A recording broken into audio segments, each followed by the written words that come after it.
欢迎收看《环宇全世界》，带你走进全世界。全球各地的观众朋友，大家好，大家平安，我是何荣。两岸大事国际焦点，深度剖析，打开视野。透过 YouTube 收看朋友，请您帮我们按赞、订阅、加分享，动动手，开启小铃铛。也欢迎您告诉我们在哪个城市打卡收看。当然，欢迎大家多多的表达您的看法。好，来欢迎今天的3位来宾。首先是钱立伟、雷宪，倩姐好。主持人好，观众朋友大家平安。另外是淡江大学财经经济教授聂金忠老师。主持人、各位观众大家好。还有美国共和党前亚太区主席方安格 Ross 好。大家好。好，今天我们要告诉您最新的消息啊，就是大家众所瞩目的，在这个月底马上就要举行的 APEC 峰会。那当然呢，大家最关注的还是在于 APEC 在南韩举行的这场峰会，到底美中的元首会不会会上一会？那现在呢，川习会恐怕会破局了。怎么说？我们先来看川普最新的发文啊，他在他的 Truth Social 啊，他特别就是他最新的发文。那特别提到了是说呢，他要对于中国大陆敌意的行为，这个是重点，要再加征100%的关税啊。但为什么会有这样的举动呢？再看他前一篇的推文啊，因为他说有些奇怪的事情发生了哈，这个非常奇怪的事情让他百思不得其解，而且呢，认为中国大陆呢变得非常有敌意。好，简单来说呢，他写了这么长一大篇啊，长篇大论啊，你可以看到已经用了好几张的图版了。通常如果你看川普的推文啊、发文的话，都会发现他就是短短的1、2行而已。他这一次写了1000字文啊，2000多个字。那最后呢，在上一篇的贴文，他中特别讲到说，所以啊，他认为呢，这次到 APEC 去见习近平主席，恐怕是没有这样的一个必要了哈。到底还有没有见的理由呢？那为什么会这样子呢？来看一下，近因就是呢，中国大陆在10月9号，他们商务部突然宣布了一件事情啊，就是对于境外组织和个人出口含有中国成分的稀土产品，或者是呢使用大陆相关的技术在境外生产，都必须先取得中方的出口许可。这个消息杀得美方措手不及。川普听到看到，当然火大，立刻就发了刚刚说的长文，而且呢还采取动作反击。这特别之处在于，这次根据中方的公告，最终用途是研发还有生产14奈米以及以下的逻辑晶片，或者是呢256层级以上作为记忆体用途的储存晶片啊，以及呢制造上面这些所谓的制成的半导体生产设备、测试设备跟材料，或者是研发具有潜在军事用途的人工智慧的出口申请，都会采取逐案审核。讲大白话就是越来越严格。好，川普呢就发文痛批，但是大家看到了中国大陆的做法，会觉得有点熟悉哈，因为这个做法好像是美国在做的哈，这几乎就是美国怎么做，中国大陆就怎么做。倩姐怎么看？对这一轮呢，当然是将来会造成的后果啊，会是稀土的去全球化，它不会是一个全球自由流动的。但是前面我觉得你讲得很好，因为稀土管制的全面化，事实上就跟美国芯片管制的全面化几乎是如出一模一样。对。那么中间呢，它除了是我们平常看的，譬如说原产地的规定啊，还有你出口限制以外呢，最重要的是 FDPR， 就是 Foreign Direct Product Rule 啊。那这个 FDPR 呢，让美国当时能够扩大它的管制的范围，是包含了原技术、设备、外国产品，甚至呢可以追溯到最终成品里面，只要有美国的部分，它都可以管制。所以呢，你现在看我们这一次中国大陆所做的这个稀土管制，它表面上就是稀土、磁铁分离技术跟设备，就是连设备都有了。对。但是它更重要的，它有特别讲的是说，可以追溯中间的含中比例，就是中国的比例跟成分。还有呢，加工环节。那这2个呢，就在域外就有适用了，其他的国家就会纳入这个管辖。对。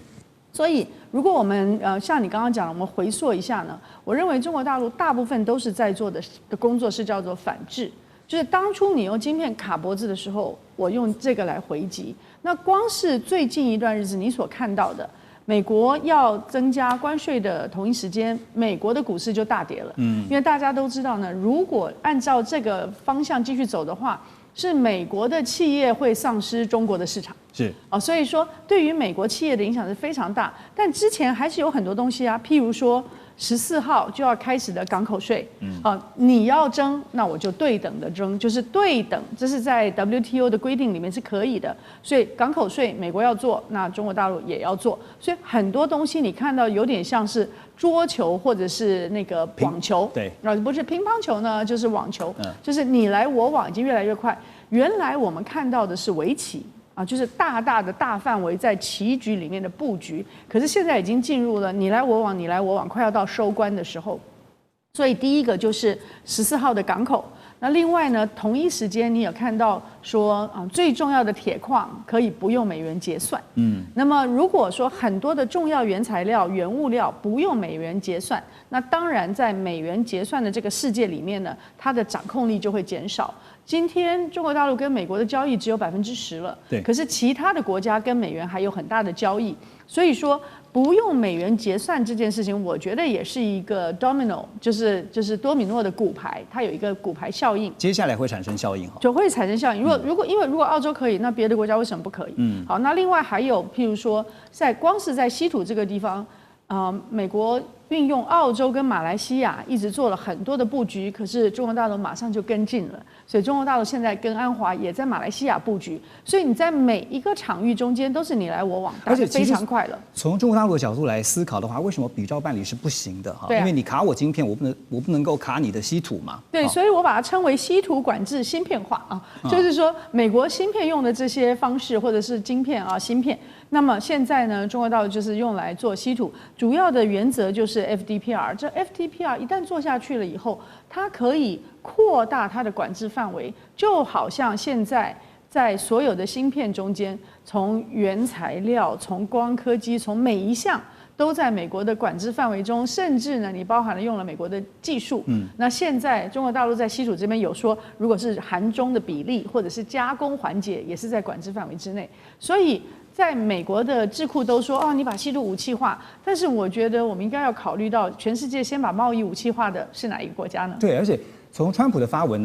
在发文之后，其实也看到美股接近周末的时候呢，出现了大跌哈。我看道琼就跌了超过500点啊。现在大家在看的是说，下个礼拜会不会继续的受到这个事件的影响？可是还要请教您哈，现在川普已经警告了，我就是要祭出加征100%的关税，大陆会比照办理吗？您觉得？不需要比照办理，因为这世界上的战场非常多。我们今天都还没讲呢，委内瑞拉难道不是一个战场吗？在委内瑞拉被美国全力的卡死的时候，它现有的政权被卡死的时候，委内瑞拉它的石油出口、它的其他大宗物资也是跟中国大陆做了很长的交易，甚至其他的国家未来也有可能用物交易、用 barter 的方式。所以呢，它不需要直接在同一个战场上你来我往。但是你有你的叫做什么过桥梯吧，那我也有我的工具，所以说中国大陆的工具非常非常的多，而且今天我们也看到它的战略的定力非常的大，是有点像是我今天抄了一下是他强任他强，清风拂山岗，他横任他横，明月照大江。你要怎么样去强横的要去主导秩序的时候，我有我其他的战场。在其他的战场上，有你没有办法绕过去的这些现在叫卡脖子的东西，所以不一定要1对1的对应。我再问一下哈，因为这张图哈，其实告诉大家说，不管是在消费性的电子产品、国防，还有包括 EV 就是电动车还有呢医疗相关的产业相关的机器人你可以看到这一行这是告诉大家说，大陆在稀土上面所占的比例这个影响力真的是非常大，所以稀土确实是美国的软肋了。对，尤其是你把它分成前面的开采分离，后面的精炼，对，一直到永磁体的制造，越往后面做，中国大陆的优势就越强，尤其是在永磁的部分。那这个永磁的部分大概应该是有80%左右，包含技术。是。那么，所以你在这些所有的技术在转型的这些比较先进的科技里面呢，当然都会需要，不是需要那个 earth 有些军工产业在提炼的时候是需要那个土，但是也有很多呢是需要你后面的永磁。所以我们现在看到的不是一个单点，而是一个全面的，在未来转型中间的一个关键原材料。这难道不是跟晶片非常像吗？全面的白刃战开始这个白刃就是你捅我，我就捅你但是现在大家关注的就是 APEC，马上在10月底在南韩要举行。川普现在最新的说法哈是说，本来在发文我们看到说，他说应该是没有见面的必要哈。可是呢，最新现在接受访问的时候呢，川普又说没有啦，没有取消川习会哈。你可以看到他变来变去，变，怎么看？的确是变来变去了啊。我觉得重点是他川普最后会不会去参加？你觉得他？因为不久前有新闻说他或许不去，或者他就要在前一天的晚上年会出现，但是正式的会议不参加。所以南韩灰头土脸了。所以其实我们不知道他到底会不会去，而且本来要去马来西亚，对不对？然后后来有新闻说，除非泰国跟柬埔寨在旁边，在他的见证之下签和平协议，他也不去了。对不对？他告诉大家，我不是随便出场的。所以，其实说实在，我们今天真的不知道他到底有什么计划。但是我只能说，如果最后他还是去参加 APEC 的话，那只要习近平在场的话，他们就会见面。那你觉得习川两人哈，就中美在这一次的元首会，如果真的能够会上一会的话，双方各自想要谈到的目标是什么？对川普来说，从他今年1月底上来到现在，他看中美关系，他一直以来都是把 focus 焦点放在贸易这方面，先买大豆噻。对，他没有谈到其他的过去议题，比如说台海，他自己没有谈，对不对？香港、西藏、人权这些议题，川普都今年都没有提这些问题，而且国务卿Rubio 也很少提这些议题，偶尔有，但是不像以前那个 Mike Pompeo 当国务卿的时候那么常提到相关议题了。所以川普都是把 focus 在贸易方面。所以如果他跟习近平见面的话，在 APEC 旁边见面的话，那川普只会想谈贸易，其他的议题不管是中东、乌俄战争等等，川普根本不想跟习近平谈这些议题，只想谈贸易。但中方不可能你想谈什么就谈什么。当然，如果见面的话，中方至少除了贸易之外，也会提到台湾，这个大家都知道。那除了台湾以外呢，还有其他的？或许会提到中东，要看到时候情况是如何，这个停火会不会维持了。好。那现在呢，我们看到大陆商务部寄出这个新一轮的稀土管制措施之后，确实真的是杀得美方措手不及啊！你可以看到这个川普真的是气急败坏啊，不然的话不会，你很少看到川普发文发这么长的漏等的吧？其实我觉得他昨天美国时间那么生气的话，是因为他以为全球的 focus 都是在伊哈停火没想到当天中国会先抢新闻，然后抢国际新闻，再加上诺贝尔和平奖没拿到但是他早知道拿到的可能性是不大了。那聂老师我要请教您的就是说，因为大陆股市在周末之前，因为这个稀土管制的政策出炉之后那么对于这个三大稀土巨头就是中国北方稀土的股价看到是上涨9%，盛和资源控股公司是上涨7%，金利永磁呢是超过了12%，所以呢。未来如果在实施了这个严密的稀土管制之后要想的一件事情是说找买家的事情，完全靠内需市场够吗？够了，我跟你讲，这样讲好了。我当然答案这是先讲肯定的，我先讲投资人是聪明的嘛。他们为什么会一下子让中国北方这个盛和资源以及这个这个所谓的金利这个永磁能够涨这么多，而反而这个西方市场这个股票大跌，非常清楚，他们知道。这个不是问题，而且会推动他们稀土的未来更好的愿景。对，我先讲一下，实际上你刚刚讲这非常熟悉，有没有？你要知道，在2019年18到19年13轮的川1.0谈判，美国压着中国的脖子这样子走，中间最严重是在1月到6月有7次谈判都谈不成，到最后他们真的是毛起来了，讲了一些重话。就拜登接去，在川普2.0之后，实际上他要丢关税之前，中国就讲了一个更狠的话，他说：“我知道你要打仗嘛，对不对？不管什么样战争，你货币战什么贸易战，什么战都可以，甚至各式的战争，我们奉陪到底。”记得这句话，这4个字实际上他们隐含的就是说，你要怎么做，我们就 like for like， 以牙还牙。所以你说熟不熟悉？当然熟悉啊！华为清单在2019年不是3波清单吗？对，把你封锁到所有的出口管制全部封锁，还不只是在2018开始打中兴、华为这样而已，就是打到了现在，其实中国就学你这一招嘛，就是以牙还牙，非常清楚嘛好，那我今天要讲就是说。那你要知道这次做的，我觉得它61号和60号公报主要有2件主要的事情。其实稀土的17种原料，它要做的东西太多，像刚才有这个永久磁铁、永磁这个磁铁等等的这些东西，对这个到高阶的科技到军用时要使用的，这才是他们关心的，倒不是一般的这个所谓的这个稀土。我先讲，它这次叫做严管，第二个是主审，这是两个，一个是技术的严管，因为一样的，美国也是在技术上特别严管啊，它并不是说所有东西都锁你啊，成熟制成的晶片它哪要锁你？你看 H20到了中国，算力这个从H100降到28%的。最后中国也做起来了，对不对？就帮你这个黄仁辉的 NVIDIA 都打回去了，有没有？你自己看这个 RNT 这个Pro 6000不是也都打回去？比方中国在成熟制程，甚至再高一点，接近到先进制程，他们自己都做得到，一样的道理。稀土我先讲一下，第二个叫主审，就是它的内容。其实我觉得啊，你看一个人真的要聪明的话，第一个 IQ 要够高嘛，你的 AI 我们讲机器人 AI 这个脑要够好，越好就是越细的奈米精度越小，在越小的地方容越多的，又14奈米以下的东西，它是省这个东西。第二个记忆要好嘛，对不对？你聪明但记忆力不好也不行，所以它的 memory 它的层次要在256以上，就主审严审这个是审这个。那最重要的是这个东西如果用到了军事更可怕，所以为什么你知道终极战争最后可能真的打起来就是比武力是打军事，可是我觉得现在终极战就是稀土和这个所谓的晶片的终极战争。我先拉回到最后一个你问的这个问题，我跟你讲啊，稀土跟晶片一样有高阶低阶，晶片有所谓的先进制程、成熟制程，你知道这里面太多东西了。现在最重要的是全世界的储量哈，这个1.2亿的储量4400万吨在中国，它占37%，产量呢它27万吨，是比美国4万5千吨要多6倍。那重点是它的萃取冶炼这个技术啊，在那10年从徐光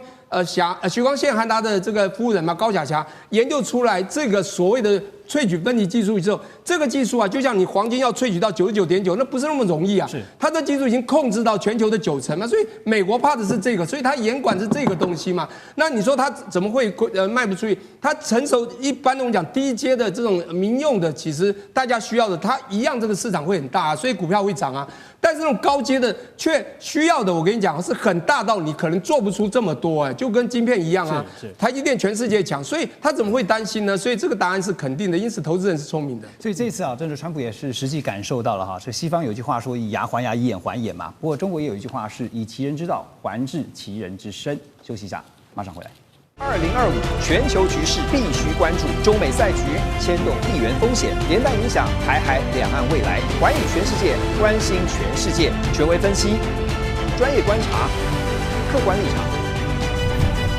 每周6日，请您准时锁定，一同关心全球大事的瞬息万变。好，回到环宇全世界，我们继续来看的是，现在大家担心的是，接下来会不会因为这个川普火大不爽了，所以呢？中美的关税大战又要一触即发了。金融时报就引用了美国联邦劳工统计局的最新数据啊，说到8月为止的这6个月之内，像是音响设备的价格上涨14%啊，服装上涨8%，另外硬体跟附属设备涨了5%。那这些产品呢，大部分都是依赖进口的。而全美零售联盟首席经济学者也表示说呢，过去2年来，商业产品通膨率一直都维持在0的上下，但现在开始看到产品通膨升高的趋势。还有一位专家是花旗首席全球经济学者他估计他说呢，美国消费者大约因为这个关税来来回回这个只负担了这个关税30%到40%。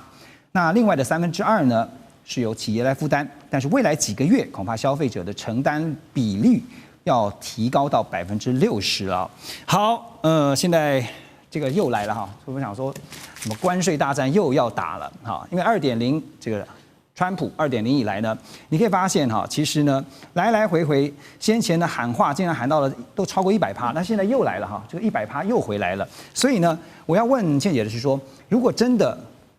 川普就是执意这么做，当然现在我们也知道，他就刚刚讲说变来变去，可能雷声大雨点小。但是万一他真的执意这么做，真的加征了100%，还是不算原先的，那接下来对美国经济的冲击怎么评估？对，因为他如果加征100%，接着要看的是说他会不会再放上一个 hiatus， 就是我们暂停3个月啊、6个月啊，因为别忘了在4月就是要让。从复活节到圣诞节的那个礼物季节，还有 back to school， 就是学生开学季节的产品能够有，所以他就把时间一直拖到了10月。那现在马上就要到10月，所以你看10月14号要征港口税，明年2月还有情人节。对，那个不是一个最大的礼物季节啊，就是美国人买东西最重要的还是 back to school 跟最后的那个感恩节到圣诞节。那10月14号为什么这是要征港口税，也是这同样的一个逻辑。那我记得我们一开头看到它关税的时候呢，很多的人都在预期它一个很快的通膨影响，到现在为止并没有那么影响清楚。那可是到现在为止，数字已经出来，就是说，当他一开头做这个关税的时候，虽然他告诉大家说，我们已经收了这么多，要来补贴大豆农啊，但是他所补贴的东西呢，最初是由进口商跟出口商。因为最初的产品，他们就会在既有合约上面做一些小的调整。在途的货品，就是还没有到美国的港口的，他们那时候做了很多的调整，也就从原来的计税的标准或者是原来的报价标准中间重新去谈一下，你让多少，我让多少。那么最终的一小部分呢，才从渠道转交给消费者。当时的计算，我记得最初的计算呢是不到30%，甚至有时候算说只有10%到30%是转嫁给消费者的，因为所有的渠道跟进出口商都知道，说我一下的这种这么大的这些提升，光消费者会无法买单，那我反而会有存货的问题。对，你会缩手，对，不敢买。现在所有的人从大概3个月以前，包含了投资银行像高盛啊这些，他们都说好。现在进口商跟出口商都知道说，我们现在这做法已经不行了，甚至他们有些时候不是已经直接在他的这个收据上面就写说这是特殊的加征的钱吗？那美国政府因为很生气，他们就换了一个方式，换一个包装，改了一个名字，但是明白的告诉人家说，这不是我们买卖人要卖给你的，而是政府所加征的这个税的影响。那么现在大致上的人算都是68%到70%会直接转嫁到消费者手上，将近70%，这消费者怎么受得了呢？所以它的那个所有的东西就会变贵了。它的通货膨胀的效果呢，也会很快的提出来。可是它现在的期望可能是用二手车价钱啊，或者是石油，因为在那个 gas pump 并没有那么贵，除了少数几个州，像华盛顿州非常的贵。可是如果你到了纽约、纽泽西，它还是跟以前我在美国念书的时候差没有很多啊。那所以说，他们会期待说有一些东西可以平衡那个整个通膨物价指数的计算，但是你没有办法去 offset 这么庞大的增长，就是说68%到70%是要由消费者负担，也就是说直接转嫁给消费者这件事，这是第一。我觉得第二呢，是还是会有很多的消费者，他会想尽办法用其他的方式来获得他想要的货品。所以说，无论是美国如何的去攻击像西印啊、Temu啊，或者是其他的国家的这些跨境电商，他们到最后呢，还是会成为美国消费者他所购买行为的一个部分。可是这个东西一旦转了，那么传统的渠道就会受到非常重大的伤害。对，所以传统的渠道，如果说在今年的4、5月还有能力去承担一部分，就是说我不涨价，我就吸收，我把我的利润降低，那个传统渠道去吸收这些关税效果的能力也会降低。对，所以就真的只能转嫁给消费者了。我们讲传统渠道啊，因为大家都逛过这个好事多哈，这个传统渠道就是很爱买的这些消费者呢，一定会发现，万一有一天这个60%到70%的关税成本都让你负担，你受得了吗？好事多的全球执行长啊，他就表示说，为了要减少这个关税带来的冲击啊，所以现在他们的卖场呢都已经减少摆放许多的进口商品，比如说像是玩具啦、装饰品啦，那闲置出来空间怎么办呢？改放什么？改放3温暖跟后院凉棚这些高价的产品啊。我先问 Russ 啊，你会买吗？还好我没有在美国了。你在台湾也会逛 Costco 啊？但是有替代品是有，因为贸易战是川普1.0就开始，2018就开始，对不对？所以供应链已经有7年时间做调整，那很多制造有回到美国国内来做，但是问题来了，第一，价格可能会更高；第二，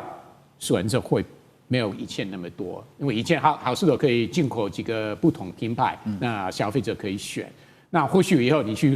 在美国去好事多的时候，只有一个品牌，然后价格会更贵。你说好事多的自有品牌是？或者如果是其他的品牌的话，是美国国内品牌的话，我的意思是说没有从中国。以前很多人认为越南、印度等等国家可以取代在中国制造，对不对？但是现在关税都提高了，对不对？所以只有美国国内品牌或者好事多自己的品牌，所以选择很有可能是没有以前那么多。所以如果你是美国民众的话，你会选择用美国本土的品牌？如果你去按照执行长的说法，你没有选择啊，你去好事多只有美国品牌，对不对？对，因为三温暖不是常常用嘛，后院凉棚也不是天天晒嘛，对不对？所以那我问啊，另外一个就是说，现在就连服务业都可能会要面临到通膨的这样的一个挑战啊，因为这个芝加哥联邦储备银行的总裁哈。他就担心一件事情，他说连服务业通膨都可能会上升，所以这代表的是一个连锁的冲击，可能会产生了吗？应该会有了，但是川普不会说是他因为他的政策而产生，他会责怪什么理由？他会责怪民主党及国会议员，还有会责怪中国。他当然不会说是我自己错，对不对？他会责怪别人。好，但是。不管如何，中美现在很担心的就是说，万一走到了这种，又是回到了这个胆小鬼的游戏哈，就是你敢这么做的话，我也敢这么做，那看最后谁就是决定要撞在一起。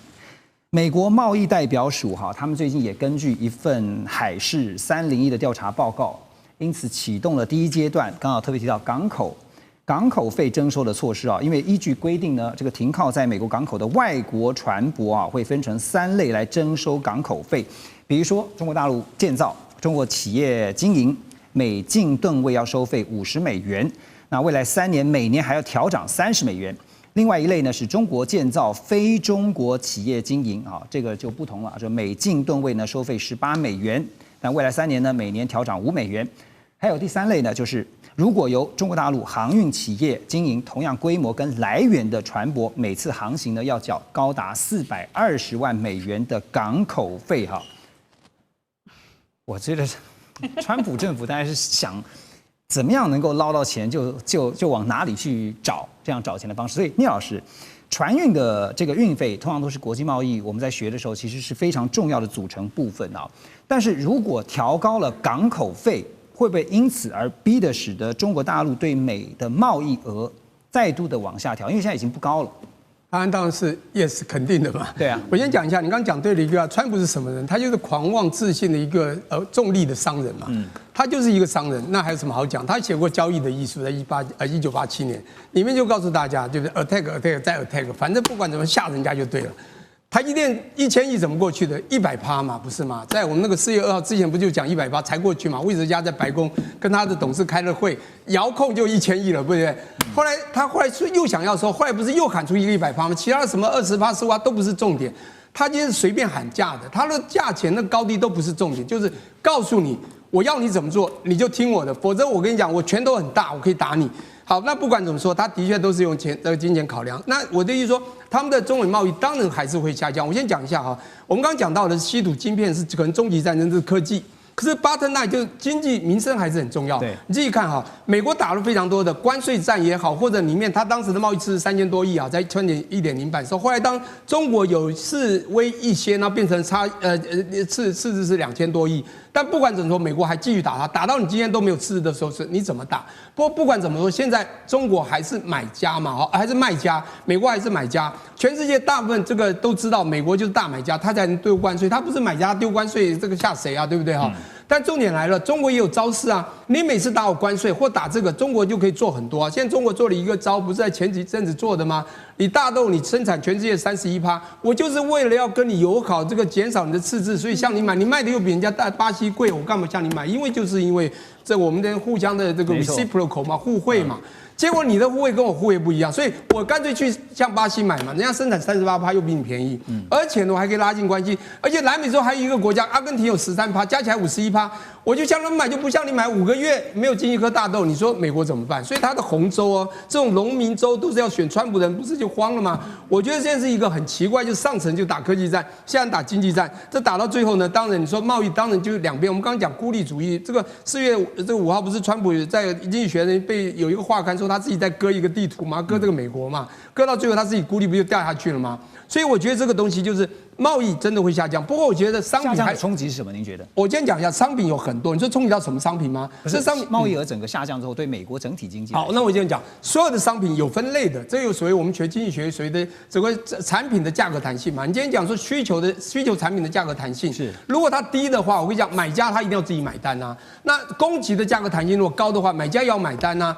因为我跟你讲，你如果价格弹性高在卖的，我就不生产，你不是吓到了，你就是需要。那你需要的这个弹性很低，你价格再变化，我还是要，我变化不大，我不是需要吗？这种商品它一定要进，这时候它一定会贵。但有些如果它有刚刚讲到一个替代品或诸如此类的，它可能就会比较不需要。那这时候当中国可能就要说要另外找到其他的地方去销售，就像美国现在的大豆可能要找别的地方，比如找台湾诸如此类，以后我们就吃基改大豆等等的就好啦。就这个大豆也会便宜啊，就像豆浆也会便宜，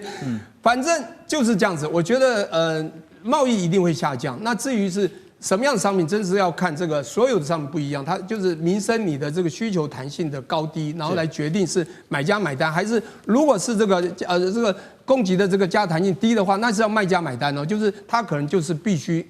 这个卖家来卖，那这个企业的获利，像不管是输出国就会受伤了。所以其实可以看到，是中国大陆现在所推出的战略哈，透过不买跟不卖哈，不买大豆，不卖稀土，用这种方式呢，逼的这个美国必须要想办法来做一些因应。那也看到一些分析啊，就是在 APEC 之前啊，因为元首会之前呢，毕竟双方都必须要去堆叠他们能够去谈判的筹码。但接下来会不会像刚刚所说的，川普现在又改说，也不排除还是会继续的川习会，我们就等着瞧。马上回来。2025全球局势必须关注，中美赛局牵动地缘风险，连带影响台海两岸未来。环宇全世界，关心全世界，权威分析，专业观察，客观立场。每周6日，请您准时锁定，一同关心全球大事的瞬息万变。好，回到节目，我们继续来看下一个焦点，就是《人民日报》那么连续8天呢，发表了习近平经济思想指引下的中国经济专论。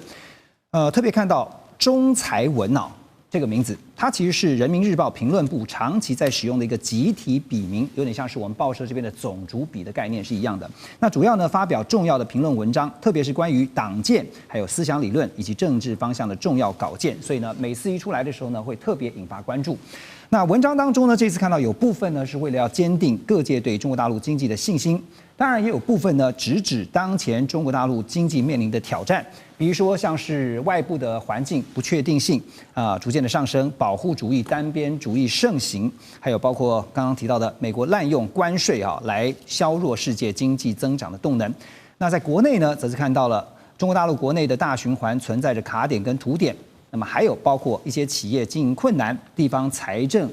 出现了一些矛盾的这个情况那房地产市场现在也在等待回稳止跌的过程当中。所以聂老师现在大家现在关注的是4中全会的“15+5”规划。我们刚刚特别提到了，他们内部也在检讨，是中国大陆内部的经济挑战要如何来克服。所以您觉得可能会出现什么样的一些宏观调控的一些做法呢 ？OK， 我觉得你谈到5计划，对大陆来讲是非常之重要。我觉得大陆这个所谓的以前叫计划，现在叫5规划，对他们的这个经济发展或者他们的达标，要不要达标的这个努力以赴真的非常重要。他们从1953年开始做他们的5计划嘛，一直到了他们有几个非常重要，我们都看到的，比如他们的第一个100年目就是建党100年，在1921年成立这个共产党之后，他们在2021要全民脱贫，有没有达到？他们用了非常多的所谓的薪资倍增计划，一波又一波，从15、15、12、5，真的就达到了所谓薪资倍增。那我们也知道，这个每5年嘛，就是2020、2025，现在到2030，他现在在2015的时候的13+5计划又丢出了一个非常特别的东西，就是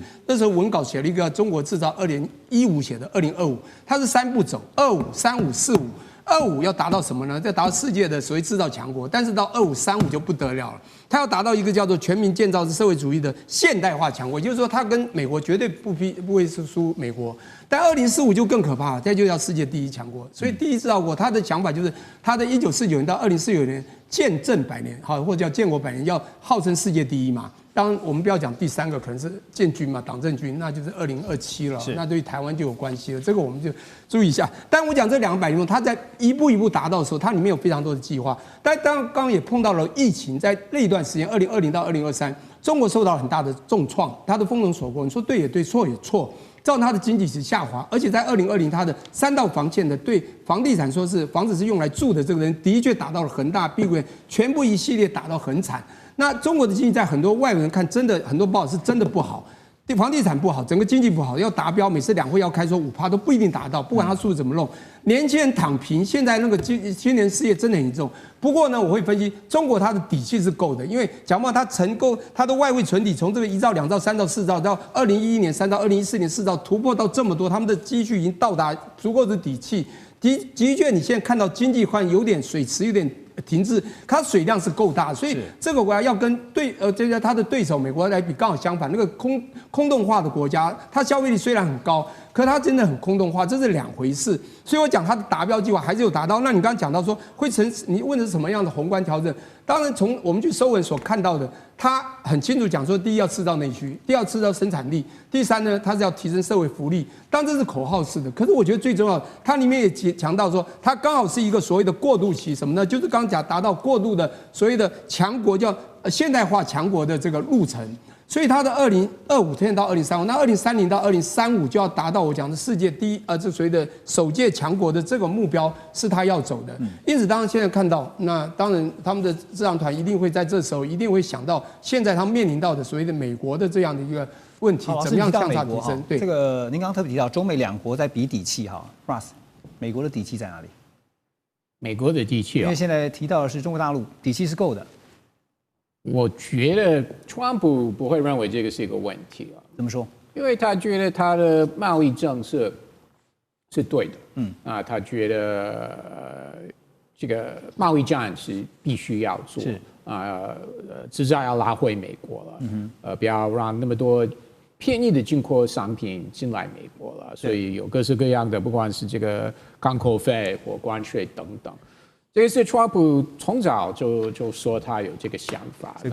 这个川普不认为这个是个问题哈，他真的不认为。拉回来看说中国大陆的底气啊，我要请教倩姐啊，因为我刚刚特别提到说这个人民日报的评论文章啊，他指出说2012到2024啊，中国大陆的 GDP 从54万亿元增长到了135万亿元，年增长的比率大概是平均是6%哈，接近全球经济 GDP 的。就是全球经济 GDP 是3.1%的2倍哈，所以他要告诉大家一件事情，就是说中国大陆经济有挑战，但是呢稳得住。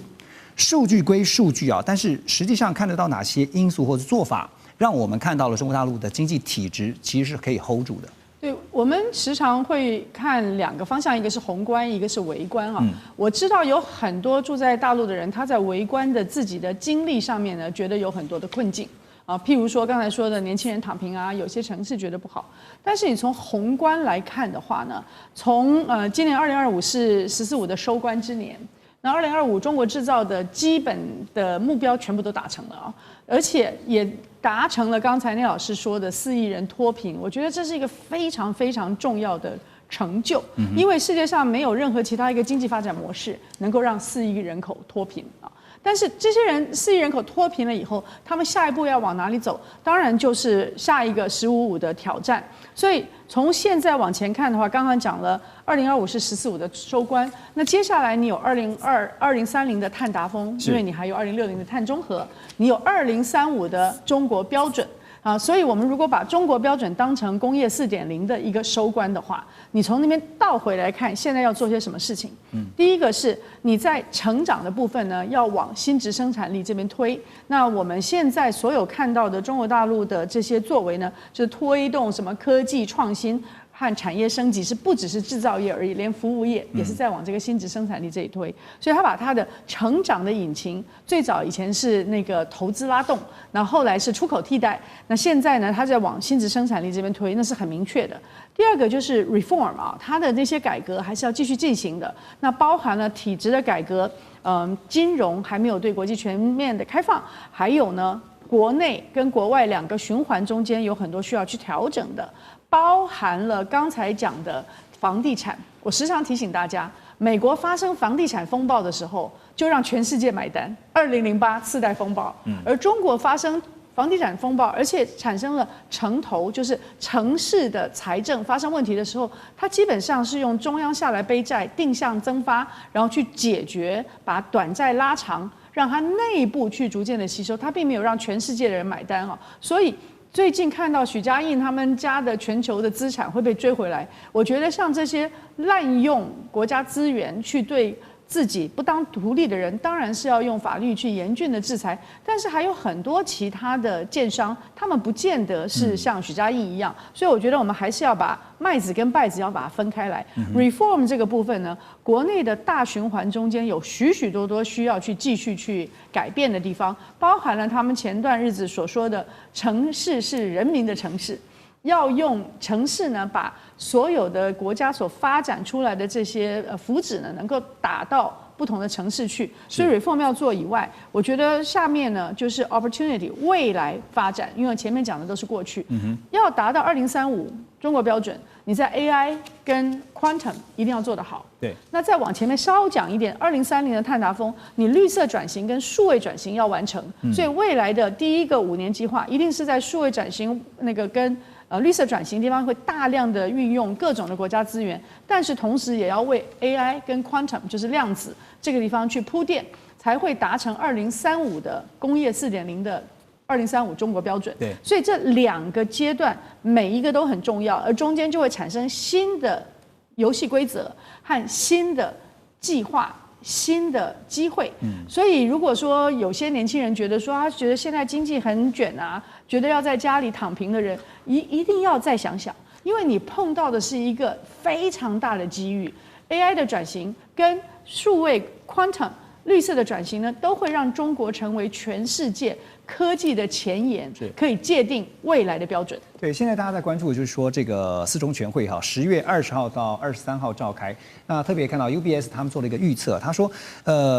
中国大陆呢将会在“15+5”规划当中，把他们的 GDP 的成长目标定在4.5%到5%这中间。不过现在问题来了，就是美中的科技争霸是就是一个大趋势。那现在呢，在美中战略竞争特别委员会哈，就是联邦众议院这边的这个委员会呢，那么有公布一份调查报告，说就算美国跟盟友们试图的限制中国大陆制造晶片的能力，但是大陆去年仍然从5家主要半导体制造设备商合法的采购了价值大约有3800亿美元的半导体设备啊。哪5家呢？包括了美商印材啊、科林研发、科磊，还有呢艾斯摩尔，另外就是东京威力科创啊。那所以这显示说，中国大陆呢企业采购的额度啊，真的还不小哈。这5大企业总销售额，那中国大陆就占了将近快40%。言下之意，也就是说，如果这5家企业如果失去了中国大陆的市场，失去了他们的订单，恐怕问题就很大。那所以呢，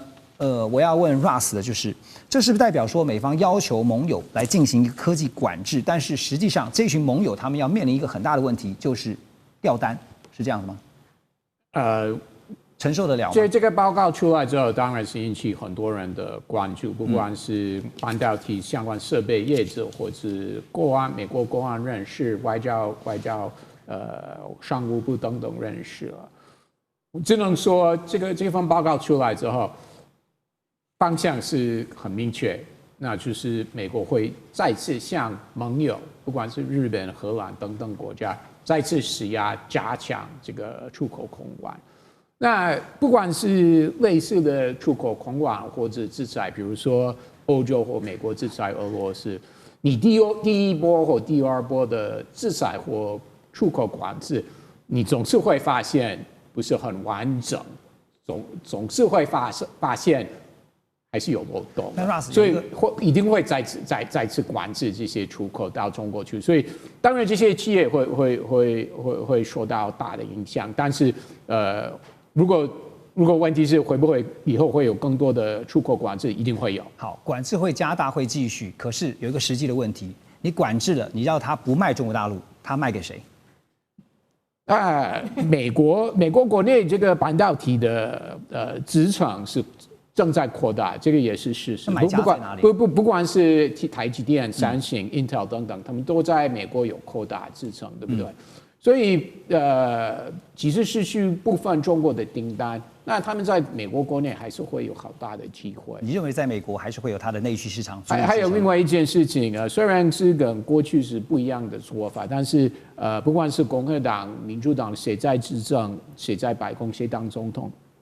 美国已经做下决定，需要补助这个半导体行业就会补助了，这也是事实了。好，那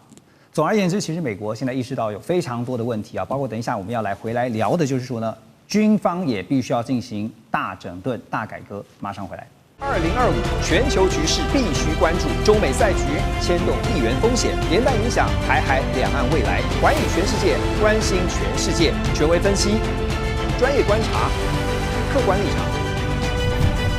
每周6日，请您准时锁定，一同关心全球大事的瞬息万变。好，回到现场，我们接下来就来看的是美国战争部长赫格塞斯啊。最近他站在一排都是高阶将领的面前呢，跟着这些高阶将领、这些将军们训话。但是呢，这一番话呢，到现在为止都余波荡漾。他在现场呢特别说了一句啊，他说美国现在实在太多肥胖将军了哈，说这个体态你们都不自己先顾一下。还说了一句，他说如果大家不满意政府的新政策、新做法的话，欢迎大家可以马上走人。结果呢，我们也看到了，就是包括了美国空军全球打击司令部的司令叫做布希尔啊，他是开了第一枪，他宣布退役。之后呢，又看到了另外一位芬顿司令啊，他是特种作战部司令的特种作战司令部的司令，他也宣布退役。那一个礼拜呢，就有2位离职的4星上将。好，那没有想到呢，这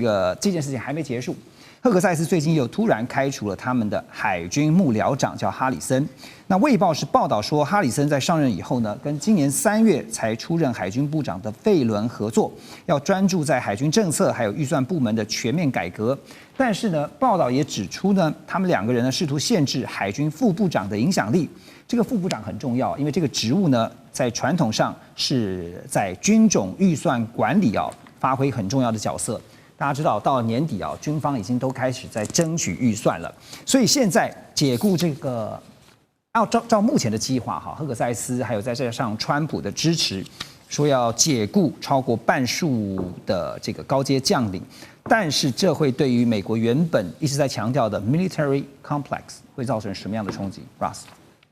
我觉得这个问题不像其他的目前美国面对政治问题那么严重。比如说，目前美国政府是关闭状态了，对不对？然后民主党、共和党对这件事情不同意见等等。对。但是军方他们都是非常专业，对不对？那现任总统说我们要或战争部长，以前是国防部长，现在战争部长，说我们要往这个方向走。那这些将领都会跟着走，当然他们不会反对，像反对或不接受的话，他们就可以提早退休了，对不对？所以我的意思是说，如果总统或部长说我们将来的方向是这样，那大家都会跟着走。所以我觉得这个其实不是好大的问题，而且国会刚刚有通过好大的国防预算啊，不管是设备方面或福利方面都有大幅的成长了。所以其实我觉得军方包含高层的将领等等人士都会配合。所以尤其是讲到人事方面的大幅削减，你认为是不会对于美国的战力造成影响的，对吧？我真的觉得，目前没有任何证据说这个会有很大的影响。好，那你又怎么看接下来战争部他们所强调的，他们现在要改革美军？那不管是从软体从硬体你觉得美军现在面临到的关键挑战是什么？其实说实在，目前最大的条件，我觉得是他们不知道未来的战争到底是在哪里。那很多人认为是中美会发生战争，对不对？但是按照过去几年的经验啊，我也常常说，美国是离不开中东了，所以美国也是要在中东继续部署了。那另外因为俄乌战争，那北约国家也是一直向美国请求，美国也要在那边在中欧、东欧再增加部署啊。虽然川普不太想啊，那所以即使国防预算有增加了，或者有这个内部文化改革，就是部长觉得过去是太进步价值，要带进来一些保守价值了。我觉得最大的问题是，他们目前不知道将来到底在哪里要打仗，而且怎么做好准备。了解，因为听在这个一群新兴的心里面哈，这个想说赫克塞斯，虽然赫克塞斯体态是维持得很好啊，但是你说这个你们将军都太肥胖了，这不适合留在军中啊。这有时候你身为一个指挥官，你心里面一定很不是滋味哈。那现在其实对于战争部来讲的话，就人的部分的话，现在更强调是忠诚度哈。那么《华盛顿邮报》就报道说，五角大厦呢，他们还计划要针对超过5000名军职跟文职人员实施一项这个相关的这个动作哈，就是大规模随机测谎，而且要求签署保密协议，避免机密的资讯外泄啊。你如果不够忠诚，那你就不要留在这个战争部。新的规定还有一项，就是进入五角大厦采访的，连媒体记者都必须要签署协议。就是限制呢，在这个 Pentagon 大楼的行动，而且承诺呢，如果是机密资讯的话，不会登报，不会刊登出来。如果拒绝签署的话呢，你的采访证就被撤销，或者是拒绝发出。所以言下之意就是防泄密，防得了吗？我觉得很好笑，因为其实最大的泄密者是赫格塞斯嘛。他有一个很重大的事情，就是他给媒体的，他在一个群组里面让媒体知道，对不对？好，所以他现在说你们别人不能泄密，可是他泄了很大的密，并且呢，我觉得随机测谎对军人应该是一种侮辱吧，因为他们都有密等的。你的机密等级是比其他你要签的任何的协定都更严格。今天你在美国的机密等级是经过了各种的 vetting， 你要很多层次讨论过了以后才有。所以今天如果说我要重新让大家去签署要保密，是不是表示不再信任所有的人，以及既有的这些机密等级的这些分？它其实严格到，譬如说今天你要去一个卫星公司。你没有密等的话，事实上你不能继续参观啊。这就是说，你什么人可以碰触到什么样的机密是非常明确的，而且你有国家的各种的法律去对军人去做追索。所以我觉得这个文人赫格萨斯他当过兵了啊，但是他的想法真的是很奇怪。那么在目前的情况中间，应该就是在川普已经一统江山，他行政权、立法权、司法权也在整肃中，包含了无论是法官、检察官、联邦调查局的 Comey 都在被起诉的状况之下呢，他在司法上面呢手也很重。那接下来就是对军队，就是强化领导中心、重振军方文化，以及呢。简化决策机制，因为刚刚讲那个 John Harrison， 他的罪名是说他有个秘密的想法跟副部长的想法不一样。其实，在军方里面，你有连参作业，不同的人呢可以有不同的概念，你在你的体系里面可以提出不同的概念，你才有连参作业的概念嘛。否则的话，你就一个人决定就好了。但现在看起来是要一统江山的，强化领导中心，改变军方文化，要绝对服从，并且呢简化决策机制，所有不同意的、反对的全部都要挪开。将来美国的军队会不会正如同川普现在所预示的？他说，我们不但是要对待国外的，应该是他们两个人所预示的啊。因为赫格萨斯说，我们现在打仗就是要变成战争部，我们不是只是防御，我们是要打赢。那同时呢，川普说，我们不是只有国外的敌人，我们还有 invasion from within， 我们还有内部的敌人。那么过去，无论是军方或者是就是 Coast Guard。或是其他的政府的部门，它的分野是非常清楚的。谁可以在国内去行动，是有非常明确的界限的。没提到内部敌人啊，因为最近不也传出说，是不是在专门针对这个 Cheney？我觉得不一定那么不一定窄，它应该是一个很宽泛的，得到一个非常宽泛的授权，使得总统的意志呢能够很容易的下达到他想要下达的地方。所以我们现在正在看美国在快速的转型，包含他过去的那些内部的分野，对于国内跟国外的这些分野呢，全部在川普的2.0中间已经轻易的越过了。不过目前还是有一些法官仍旧说呢，你不能到波特兰，你不能到芝加哥去把军队送到那个地方。那这些人能够等多久，能够抵抗多久，恐怕是美国最大的一个困境。所以现在要建立的是川家军哈，这个聂老师怎么看？对啊，我们知道川普一上任就把他弄了一个忠诚内阁嘛，每次开会的时候，每一个都他讲什么他就忠诚，点头，对不对？做什么都好，讲什么都好，什么都对了，对不对哈？但军中好像现在不是啊，他很担心，所以呢，召回了所有的将军，大家集中在一起。但当时大家就想到，这所有的军人回来就说：“哦，你是不是要裁员呢？”因为他现在一直到处想到钱，要节省经费嘛，这些军人会害怕，所以士气呢，你说你要鼓舞士气，实际上是打仗的士气。那现在那个将领有没有从空？特种作战部队的陆到海，全部这样打击，你说这个士气是被打击还是提升？不过从川普的想法不一样，因为他叫川意志，你要实行我的意志嘛。现在非常清楚啊，因为他其实面临到困境，他困境有内忧外患啊。外面讲不好听，军人要出去打仗的，我们现在有那么大的敌人，越来越厉害，空军、海军，我们现在全部制造一个空洞化。人家制造船，虽然人家只有3艘加3.5艘这个这个航母舰，我们10几艘，但我们都救了，对不对？10艘厘米之1艘福特。我们这造船是空洞，花1年造不出一艘，人家300多倍的造船量，他什么都怕了，所以他现在面临困境，他的霸权可能维持不了，他必须要实行川意志，他认为他才有力量去打击。第二个就是他讲的内部嘛，他觉得内部也有反对他的声音，他就很怕。你刚刚讲不管前提加入等等，其实他的很多想法就是他要掌控全部，他不能被有任何。